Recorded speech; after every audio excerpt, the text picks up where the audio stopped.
today I am talking to the author of the very quirky novel called Paul's Undead, which is a depiction of our favorite Beatles, John, Paul, and George as zombies, Ringo as a 7th level ninja, and Mick Jagger as a sort of zombie bounty hunter. Alan Goldsher, thank you so much for being here. Thanks for having me, Jess. Why don't you tell me where this outrageous, extremely fun idea for making the Beatles into zombies, into this alternative world, how did that idea come about? I'm going to do a little backtracking here. Back in the early 80s, when I was, a little kid who was a big-time reader, I discovered Stephen King. Stumbled onto it, I saw Firestarter and had that really cool cover with the girl's head on fire. And I picked it up strictly because of the cover and got sucked in right away.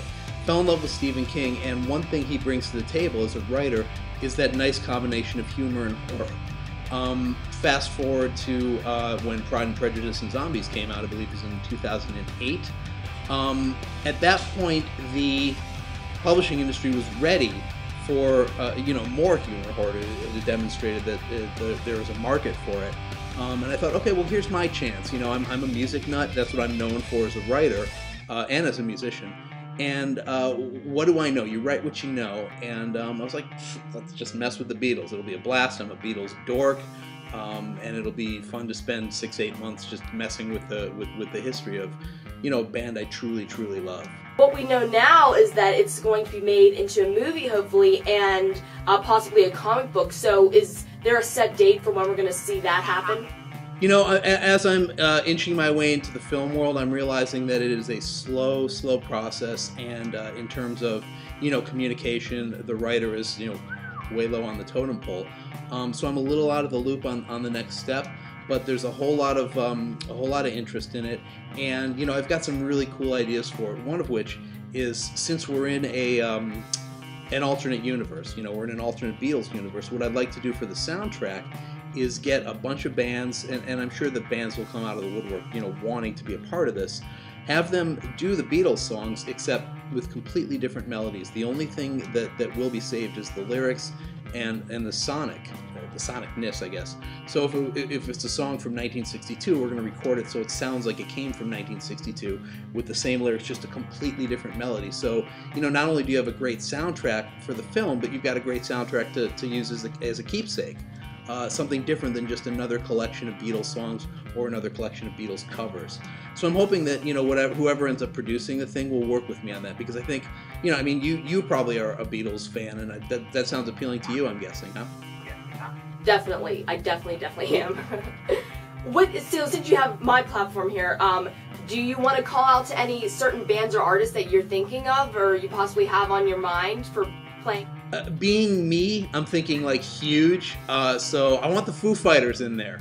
Vampire Weekend, because they're Vampire Weekend. Let's just bring the big guys in. Let's not mess around here.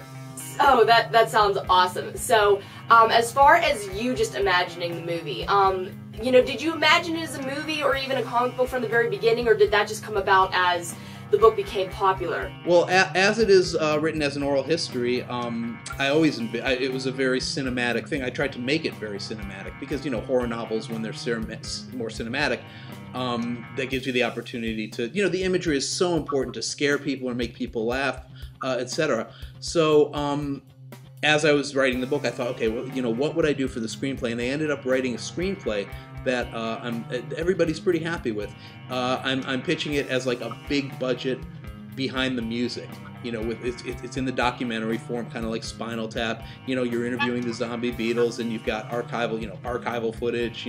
Like filming the Shea Stadium concert, so it looks like the Shea Stadium concert, except with zombies. And I think if it's done right, if we find the right director, it just could be smashing. Now to move on to the most recent project of yours, and it's a collaborative work with the Chainsaw Massacre director Tobe, and it is called Midnight Movie. Now, before we get into any of the controversy, why don't you tell us a little bit what it's about? Midnight Movie is it's another oral history a la Paul's Undead, and we've incorporated real life characters in the movie, especially Tobe. Tobe is a character in the movie, and he, the fictional Tobe, was invited to South by Southwest to screen a film that was just discovered. A film of his that he made when he was 16, and he doesn't even remember it. And the film unleashes a virus that basically threatens to destroy the United States, if not the world. People are turned into zombies. People are made literally insane. People are driven nuts by their, all of a sudden, incessant sex drive. It's a really dark, messed up book. There's a lot of really gross stuff, but it's also kind of funny. And one thing about it that is very cool for both my fans, all 7 of them, and Tobe's fans, is that there's a lot of music involved. It is set at South by Southwest, and Tobe's sidekick in the book is a movie critic / musician. So I think that people who like Paul's Undead, who like zombies, who like music, will appreciate it, even if they don't necessarily know who Tobe Hooper is. So I'm hoping that it'll reach a whole new generation of people who are, oddly enough, the majority of my fans are like 15-year-olds, which is fine. I'm totally cool with that because they're very passionate. People that are younger are very passionate about this, and I'm hoping that they might not be hip to Chainsaw, but they'll read the book and they'll say, oh, okay, well Alan wrote this, so it must be kind of cool, and they'll meet Tobe and they'll watch Tobe's movie, and the horror cycle shall continue. Okay, so now that we know what it's about, let's move on to kind of the question behind why, even though you've worked extensively on this, your name has been extricated from the cover. So why don't you tell us a little bit about that and what's going on? Why did that happen? As a ghostwriter, you're oftentimes at the mercy of whims of a publisher or a client or some random powers that be, who knows where they are. This was not a ghostwriting situation, it was a collaboration situation. Tobe and I worked on the book together. He was the ideas man, the concept man, and I was the nuts and bolts guy who sat down at the computer and banged the thing out. And I honestly, politically correctly speaking, I can't really tell you why it happened, and frankly, I don't know.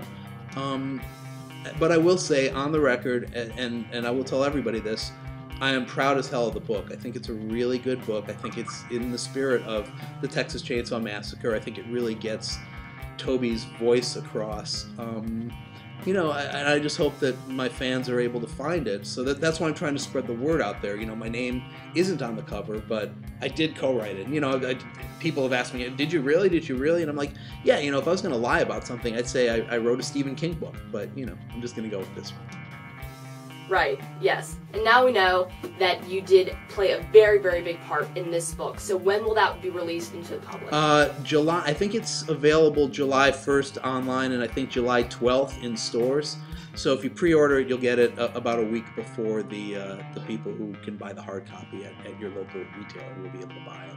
All right, fantastic. So you guys can pick up Midnight Movie at that point. You can also pick up Paul's Undead, which I have right here, and I thought it was so funny and so much fun as a Beatles fan.